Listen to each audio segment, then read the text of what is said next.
Andy, not the season Tottenham were hoping for. Obviously, Ryan Mason is back in caretaker charge. As I said, they surged back against Man United, showed a bit of grit and spirit, and were unlucky not to win that game. All the question marks, though, around Harry Kane, because Ryan Mason's been saying over here in the media that, you know what, I don't think Harry Kane gets the respect he deserves. He's actually much better than everyone gives him credit for. So the big question mark, though, is around his contract. He's got just over a year left on his current deal. Do you think he will stay at Tottenham, or where do you think Harry Kane will play next season? Because I was at the Tottenham Hotspur Stadium in midweek, and the Man United fans were chanting, "We'll see you in June." And I don't think Tottenham will let Harry Kane leave for Manchester United. Do you? Joe, I'll answer your question if you answer one for me real quick first. Right. Why doesn't he get that respect there? Because I think it's absolutely right. And I say that from the outside, but it feels like you agree with that statement, right? So why is that?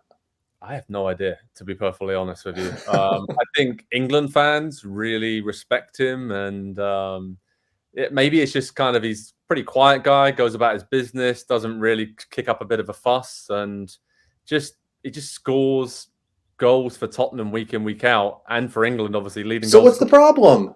I don't know. There's a weird kind of attitude there around him, and maybe it's just the lack of trophies thing, and it's just the lack of really But leading the team. fans of any other Premier League club don't care about that. You know what? England is, and again, I'm sorry, Joe, because we're the Americans in the room.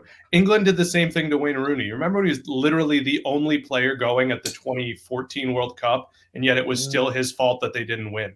Yeah. England has a bizarre relationship with its star strikers. I mean, Joe, is that fair?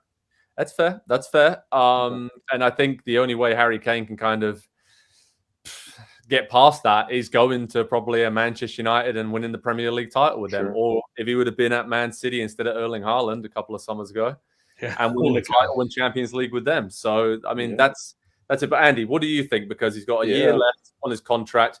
It seems like Daniel Levy doesn't want to sell him to a top four rival in Man United or any other Premier League rival for that matter.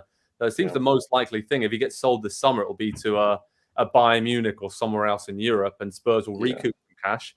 But I kind of think Tottenham will just keep hold of him and say, you know what, if his contract runs down, it runs down. We've still got a much better chance of finishing the top four if Harry Kane is around next season. Yep. Having had that conversation about the lack of respect for him there in England and among fans around the country, I think I've switched from thinking, well, he'll probably end up staying long-term at Spurs to he will run down his contract this year because, to your point, Levy not going to sell him within the Premier League. And I do see him actually going to United on a free.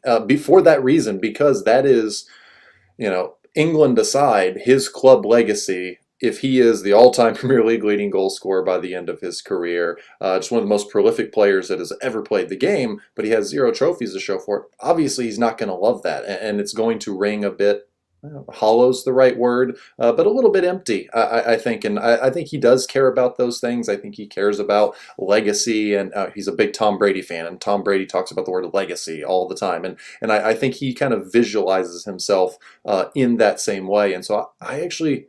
I think he'll be there next year, but he's going to run the contract down and then probably leave on a free. And if anybody has a single bad word to say about him or him doing that, you need to reconsider. Just consider everything that he will have given to the club over nearly a dozen years at that point, and how little the club gave back to him. I mean, they gave him a lot of money, but they haven't really given him much else. Yeah, I agree with that. I think any Tottenham fan will be like, you know what, it sucks that he's going to leave if he does leave next summer, but we cannot argue with his decision to do that for the final few years of his career. How about this? Erling Haaland goes to Real Madrid maybe with that clause in the next year or so, and then he does end up going to Man City for the last couple of years of his career and wins everything possible. But that's just a possibility, just throwing that out there. Hi there, I'm Rebecca Lowe, studio host for NBC's coverage of the Premier League. Don't forget to hit subscribe to watch more videos all season long. For even more Premier League content, from original series to live matches, head over to Peacock and be sure to tune in for Premier League mornings every weekend on USA Network and on Peacock. We will see you over there.